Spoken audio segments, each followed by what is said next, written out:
selamat siang. Gimana nih kabarnya? Nah, pada siang hari ini saja kita untuk fokus, untuk bersatu hati, untuk memulaikan ibadah kita. Untuk itu, saya ajak teman-teman semua, jangan lupa share video ini ke teman-teman kalian yang lain, untuk kita dapat sama-sama ikut dalam ibadah kita pada siang hari ini. Sebelum memulaikan ibadah kita, saja kita untuk sama-sama memuji dan muliakan Tuhan. Kita angkat lagu pujian, terima kasih Tuhan.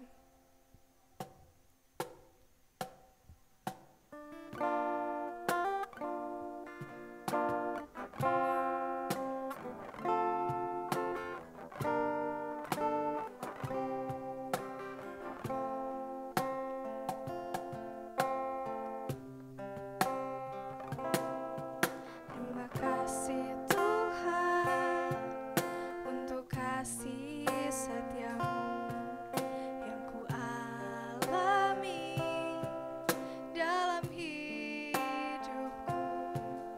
Terima kasih Yesus untuk kebaikanmu sepanjang hidupku. Terima kasih Yesusku buat anugerah yang Kau beri, sebab hari ini bukan adakah syukur bagimu.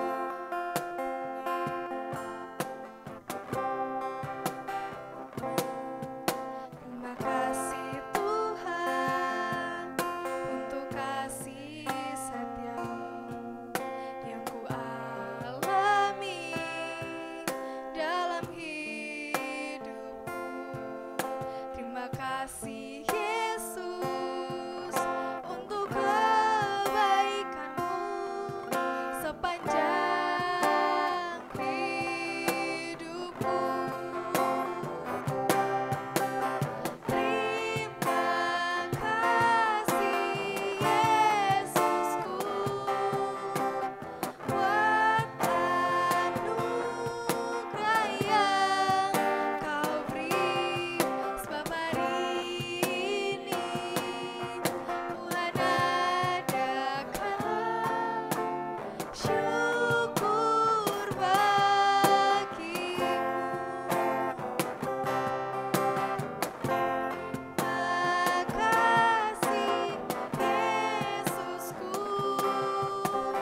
buat anugerah yang Kau beri, sebab hari ini bukan adakah syukur bagimu. Saja kita satu dalam doa, mari kita berdoa. Terima kasih Tuhan Yesus, terima kasih Bapa, terima kasih Roh Kudus, kasih-Mu Tuhan begitu ajaib dalam kehidupan kami. Terima kasih jika pada siang hari ini Bapa, kami masih boleh berada dalam kondisi tubuh yang sehat Tuhan. Pada siang hari ini, melalui video ini Tuhan, kami mau memuji dan muliakan Engkau. Kami rindu Tuhan untuk mendengar firman-Mu. Kami mau terus lebih dekat lagi kepadamu. Berkati kami Tuhan, berkati kami semua. Hanya dalam nama Tuhan Yesus Kristus kami berdoa. Haleluya, amin. Saya ajak kita angkat satu pujian, ajaibkah Tuhan.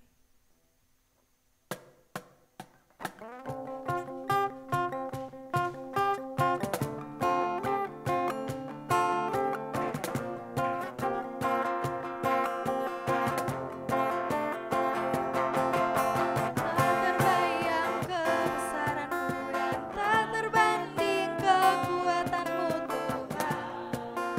Kau megah bagiku segenap jiwa dan pengharapan telah ku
mendengarkan firman Tuhan, saya ajak kita untuk kembali memuliakan nama Tuhan dengan mengangkat satu pujian, satu-satunya yang kuandalkan.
Untuk mendengarkan firman Tuhan, saya undang Kak Aryonas.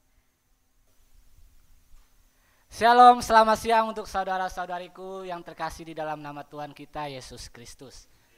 Sebelum kita memulai mendengarkan firman Tuhan, mari kita awali dengan doa. Marilah kita berdoa dalam nama Bapa dan Putra dan Roh Kudus. Amin.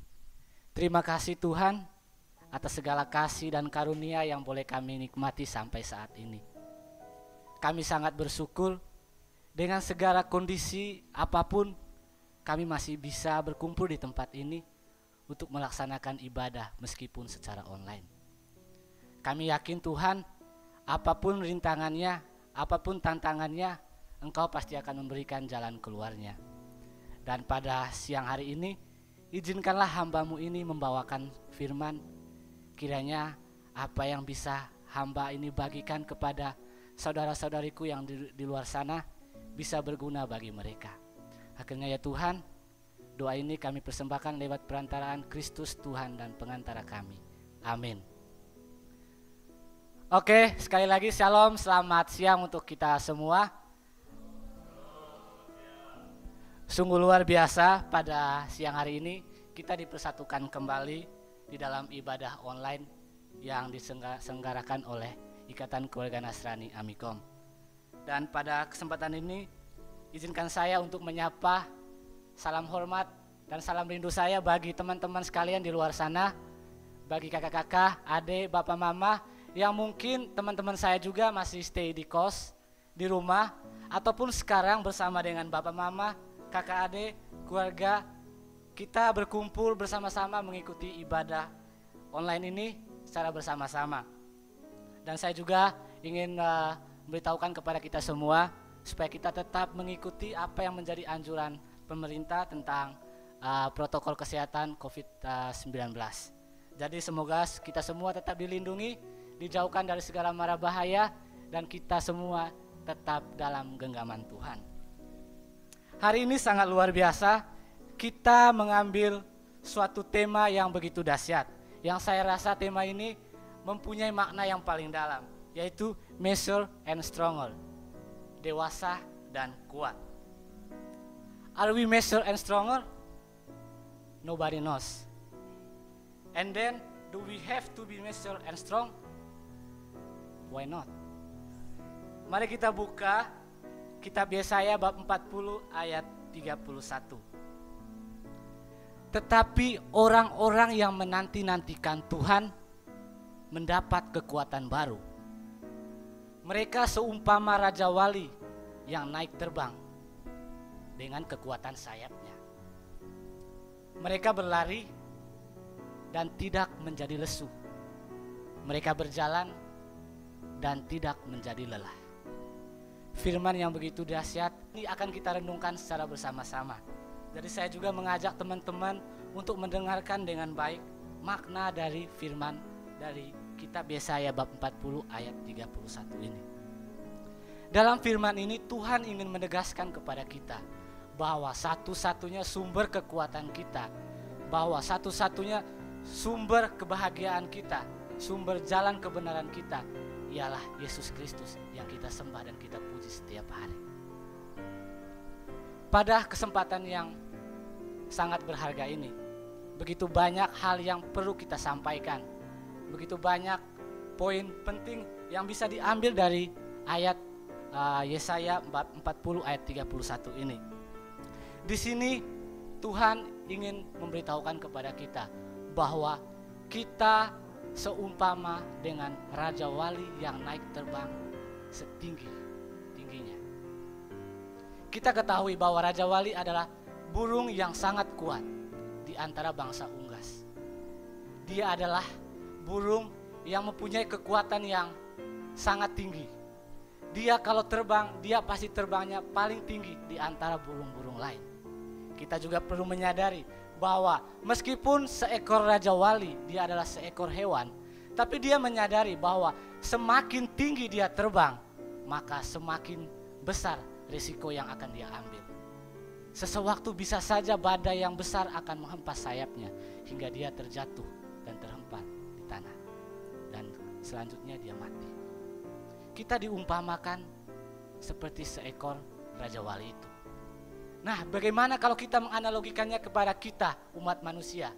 Kita harus menjadi seperti Raja Wali yang dalam kehidupan kita, dalam perjalanan hidup kita, pasti kita menyadari bahwa semuanya pasti tidak akan baik-baik saja. Pasti kita menyadari bahwa di depan mata kita, ketika kita mengambil keputusan, ketika kita memutuskan suatu pilihan, pasti ada resiko, pasti ada tantangan, pasti ada hal-hal buruk yang mungkin saja akan kita hadapi ke depannya. Kita seringkali pesimis, kita seringkali tidak percaya diri, kita seringkali merasa bahwa kita tidak mampu untuk melakukannya. Tetapi di sini, di firman Tuhan di ayat Yesaya bab 40 ayat 31 ini, Tuhan ingin menegaskan kepada kita. Kita yang berharap kepada Tuhan, kita yang menanti-nantikan Tuhan, kita yang menaruh pengharapan dan memohon pertolongan Tuhan, kita mendapat kekuatan baru. Kita mendapat suntikan baru, kita mendapat semangat baru yang bersumber dari Tuhan kita Yesus Kristus. Di sini saya juga menyadari bahwa dalam perjalanan hidup kita seringkali tidak mulus. Seringkali kita mendapatkan permasalahan, entah besar, entah sulit. Seringkali kita mendapat persoalan yang mungkin kita menganggap bahwa kita tidak bisa keluar dari persoalan tersebut. Padahal kita mempunyai kemampuan. Pada dasarnya kita sudah mempunyai kekuatan baru yang bersumber pada Tuhan. Seringkali kita mendapat persoalan, entah di kampus, keluarga, ataupun yang biasa anak muda sering alami, yaitu patah hati. Itu mungkin yang sering kita alami di setiap hari. Begitu banyak anak muda yang mengalami patah hati, dan persoalan-persoalan tersebut menggiring kita pada suatu ketidakpuasan, suatu rasa di mana kita terkadang merasa bahwa Tuhan itu tidak adil. Persoalan-persoalan tersebut menggiring kita pada pemikiran kita yang tidak sehat. Kita sering menyalahkan teman, menyalahkan Tuhan, menyalahkan keluarga, ataupun siapapun yang ada di sekitar kita. Perlu kita ketahui, persoalan-persoalan tersebut pada akhirnya akan bermuara pada sikap kekecewaan. Itu yang membuat kita patah semangat, letih lesu. Tapi di sini Tuhan ingin menegaskan lagi bahwa ketika kita menaruh pengharapan kepada Tuhan, maka kekuatan baru itu akan kita peroleh. Jangan pernah ragu dengan apa yang kita putuskan. Jangan pernah ragu dengan apa yang sudah kita pilih. Yakin dan percaya bahwa segala sesuatunya akan baik adanya. Karena kita mengandalkan Tuhan, bukan mengandalkan ego kita manusia. Saya pernah mendengarkan kalimat ini di YouTube, bahwa kita harus berjuang dengan orang yang ingin berjuang bersama-sama, bukan dengan orang yang hanya ingin diperjuangkan. Saya rasa teman-teman mungkin tanpa kita sadari bahwa kita sebenarnya terkadang berjuang demi orang yang kita perjuangkan, demi orang yang hanya menginginkan untuk diperjuangkan. Apa akibatnya ketika kita mempunyai pandangan tersebut? Kita analogikan saja ketika ini terjadi di dalam kehidupan kita. Ketika kita memperjuangkan orang yang hanya ingin diperjuangkan, ketika kita misalnya dalam hubungan pacaran, misalnya seorang cowok ini dia memperjuangkan cewek, yang mana cewek ini sama sekali sebenarnya tidak mempunyai harapan pada cowok ini. Tapi karena dia ingin diperjuangkan, ketika mereka mulai menjalin hubungan pacaran, pasti cewek ini terbelisik dalam pikirannya. Mungkin dia merasa bahwa oh ternyata aku ini dicari, ternyata aku ini punya nilai di mata mereka, ternyata aku ini cantik, aku ini berharga di mata mereka. Maka ketika ada cowok lain yang menaruh harapan kepada mereka, ada cowok lain yang suka sama mereka, mereka akan lebih mudah tergoda dan berpindah ke lain hati. Itu ketika kita menaruh pengharapan, itu ketika kita berjuang dengan orang yang hanya ingin diperjuangkan. Tapi apalah kalau kita dengan komitmen yang ada, dengan komitmen yang kita dalami setiap hari, bahwa kita harus berjuang dengan orang yang sama-sama berjuang. Ayat ini juga sangat menginspirasi kita semua. Meskipun bunyinya sederhana, tapi kita bisa memaknainya, menjabarkannya dengan luas. Yang mana ayat ini juga mengajarkan kita akan kekuatan, akan rahmat Tuhan, yang mana kekuatan baru yang kita timbah dari Tuhan ialah roh kebijaksanaan, yang mana kebijaksanaan itu sangat lekat dan sangat dekat dengan kedewasaan. Kita tahu juga saudara-saudariku yang terkasih dalam nama Tuhan kita Yesus Kristus, tua itu sudah pasti, tapi dewasa itu adalah suatu pilihan. Dewasa bukan sekedar seberapa lama engkau hidup di dunia ini. Dewasa bukan sekedar seberapa tua usiamu saat ini. Tetapi dewasa ialah bagaimana cara kita bijaksana dengan kehidupan yang kita jalani saat ini. Sekali lagi saya tegaskan bahwa usia seseorang tidak pernah menentukan kedewasaan seseorang, karena kedewasaan adalah suatu pilihan. Kita lihat saja realitanya. Begitu banyak anak-anak muda yang mungkin berusia remaja di luar sana, yang hidupnya fine-fine saja, nyaman, tentram, damai. Mereka bisa mengambil keputusan, dan keputusan yang mereka ambil mereka bisa pertanggungjawabkan. Mereka punya arah dan tujuan yang jelas. Mereka mandiri, mereka mempunyai konsep hidup yang jelas.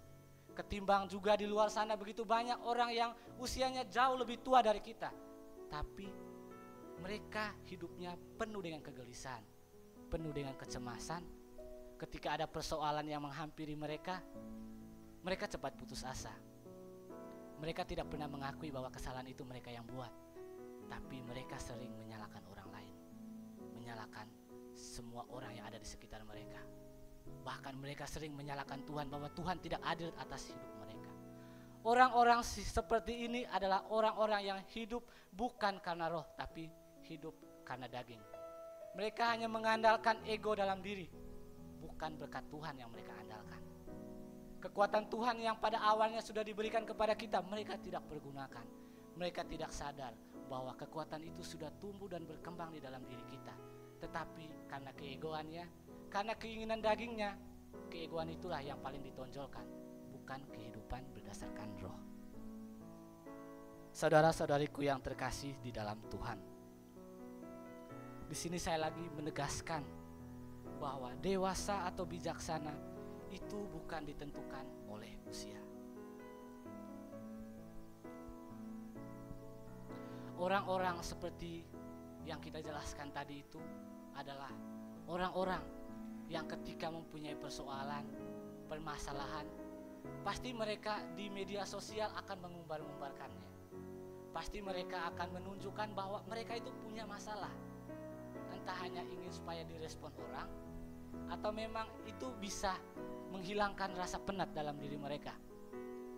Terkadang saya juga sering melihat bahwa ketika ada di media sosial, ada orang yang sering membuat story di WA, Instagram atau Facebook, hashtag kesel, hashtag saya kesel sama kamu, terus di belakangnya mereka buat lagi hashtag jangan ikut campur urusan saya, ini urusan gue.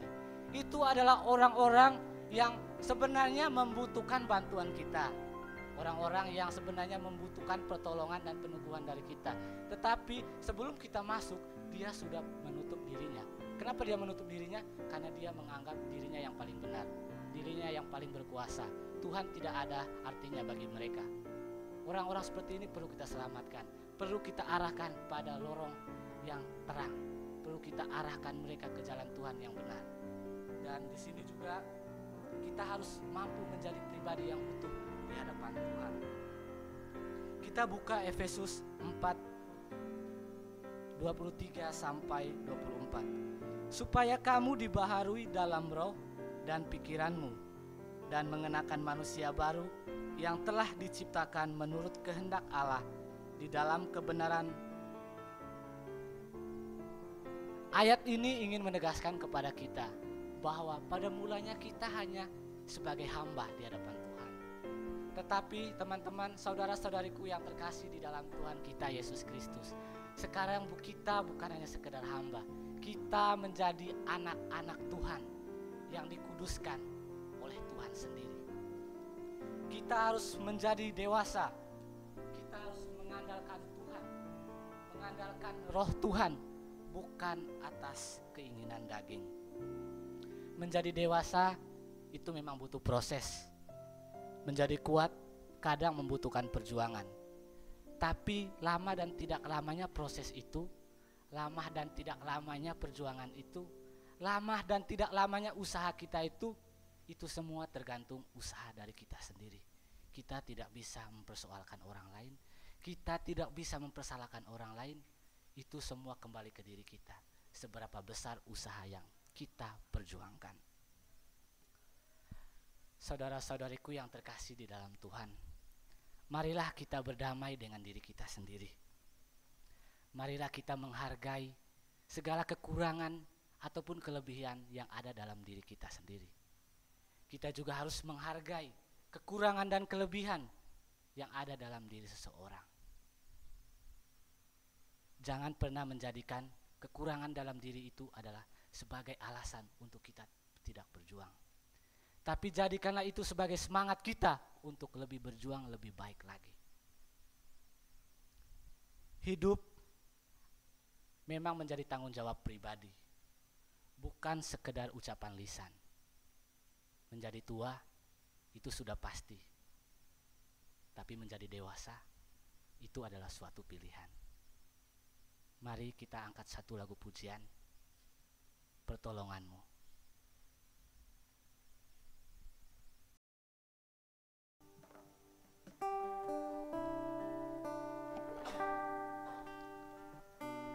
Tuhan, terima kasih atas kasih yang boleh kami rasakan sampai saat ini. Kami sadar Tuhan, bahwa petualangan kami di dunia ini tidak akan berjalan dengan baik-baik saja, tidak akan berhasil tanpa pertolongan-Mu. Kami sangat mengharapkan Tuhan, bagi saudara-saudari kami di luar sana yang sama sekali tidak menyadari bahwa pertolongan itu nyata di hadapan mereka Tuhan. Semoga dengan pujian ini semua orang tergerak hatinya untuk lebih dekat lagi kepada Tuhan.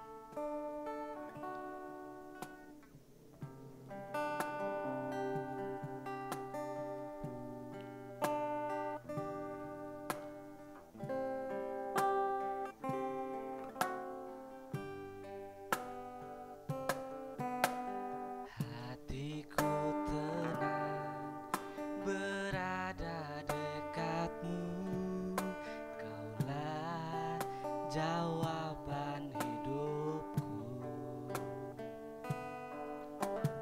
hatiku tenang berada dekatmu, Kau yang pelihara hidupku. Pertolonganmu begitu ajaib, Kau telah memikat hatiku. Di saat aku tak sanggup lagi, di situ tanganmu bekerja. Pertolonganmu begitu ajaib, Kau telah memikat hatiku. Kini mataku tertuju padamu, ku rasakan kasih-Mu Tuhan.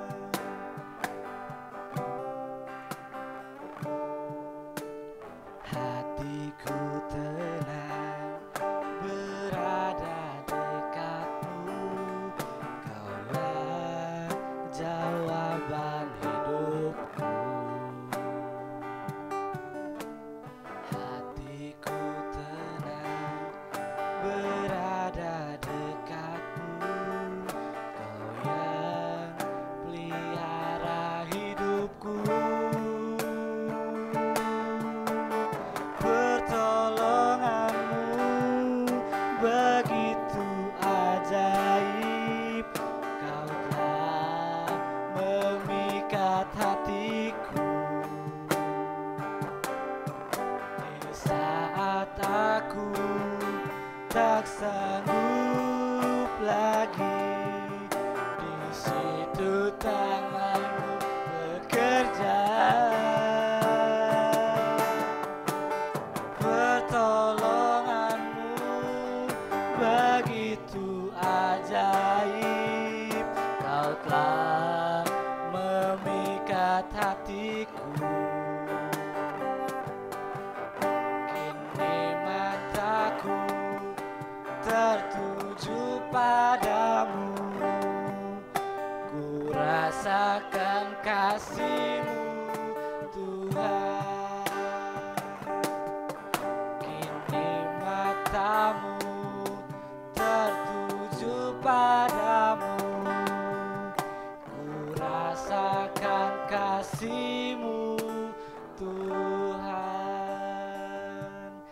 kasih Tuhan, terima kasih Yesus atas berkat-Mu, atas seizin-Mu, hamba-Mu bisa membawa firman ini dengan baik. Semoga apa yang hamba-Mu ini bisa bagikan kepada saudara-saudariku sekalian yang jauh di luar sana bisa berguna dan bermanfaat bagi mereka.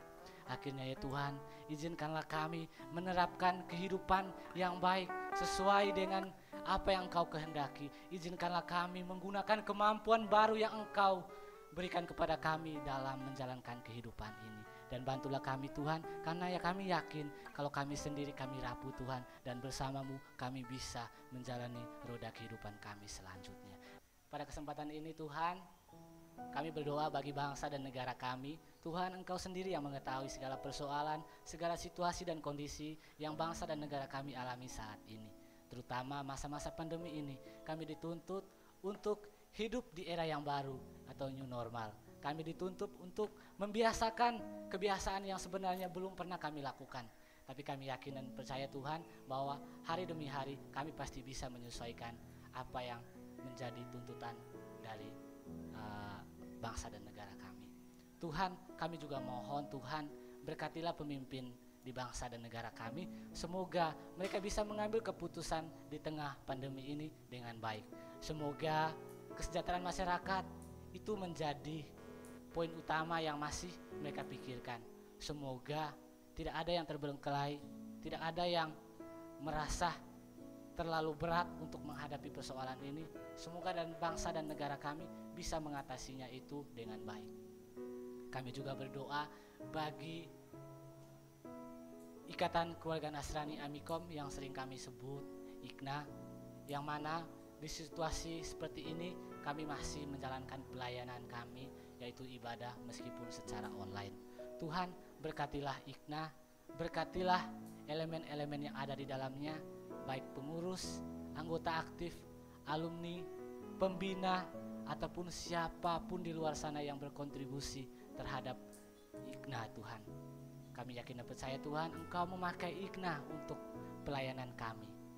Kami yakin dan percaya Tuhan bahwa dengan segala keterbatasan apapun, kami meskipun hanya sekedar organisasi kemahasiswaan, kami bisa keluar dari zona itu, kami bisa mengatasinya itu. Hanya dalam nama Tuhan Yesus kami percaya dan yakin Tuhan. Kami juga berdoa bagi keluarga kami masing-masing, terutama orang tua kita masing-masing yang berada di kampung, yang masih berjuang demi nasib kita, yang datang jauh-jauh untuk menempuh pendidikan. Tuhan, berkatilah kedua orang tua kami masing-masing. Jauhkan dari mereka segala mara bahaya. Hindarkan dari mereka segala sakit penyakit. Jauhkan dari segala persoalan-persoalan duniawi Tuhan. Kiranya aktivitas mereka, kegiatan mereka di kampung, Engkau berkati selalu. Dekatkanlah mereka pada rezeki Tuhan, karena kami sangat mengharapkan supaya kedua orang tua kami dalam keadaan sehat tanpa ada persoalan-persoalan yang mereka hadapi. Kami juga berdoa Tuhan untuk para korban COVID-19 yang masih terkapar di rumah sakit ataupun masih terkapar di rumahnya masing-masing. Tuhan, jamahlah mereka, peganglah tangan mereka, angkatlah penyakit yang mereka alami saat ini. Berkatilah mereka, semoga mereka bisa keluar dari segala persoalan dalam hal ini penyakit yang mereka alami. Dan Tuhan, kiranya dengan jumlah korban yang makin hari makin bertambah Tuhan, Engkau hentikan itu dengan tangan kuasa-Mu Tuhan. Engkau membasmikan virus itu, yang mana virus itu masih berkeliaran di mana-mana Tuhan. Hanya dalam nama Tuhan Yesus kami percaya dan yakin bahwa semuanya akan baik-baik saja Tuhan. Tuhan, itu saja doa dan harapan kami pada kesempatan hari ini. Kami yakin dan percaya Tuhan, doa kami tidak sesempurna seperti apa yang Engkau kehendaki. Tapi kami yakin, tapi kami kepercaya bahwa meskipun doa kami tidak sesempurna seperti apa yang Engkau kehendaki, Engkau sendirilah yang akan menyempurnakannya. Akhirnya ya Tuhan, berkatilah kami sehabis ibadah ini, berkatilah aktivitas kami, berkatilah segala kegiatan kami selanjutnya. Semoga kami terhindar dari segala mara bahaya. Semoga kami dapat menjalankan aktivitas kami dengan baik. Namamu kami puji ya Tuhan, kemarin, hari ini, besok, dan selama-lamanya. Amin. Dalam nama Bapa dan Putra dan Roh Kudus. Amin. Nah, demikianlah firman Tuhan yang telah dibawakan oleh Kak Aryonas. Tentu saja sangat bermanfaat bagi kita semua. Untuk mengakhiri ibadah kita pada siang hari ini, mari kita angkat satu pujian, Ku Kan Terbang.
Demikianlah ibadah kita pada siang hari ini. Terima kasih atas partisipasinya. Selamat hari Jumat dan Tuhan Yesus memberkati.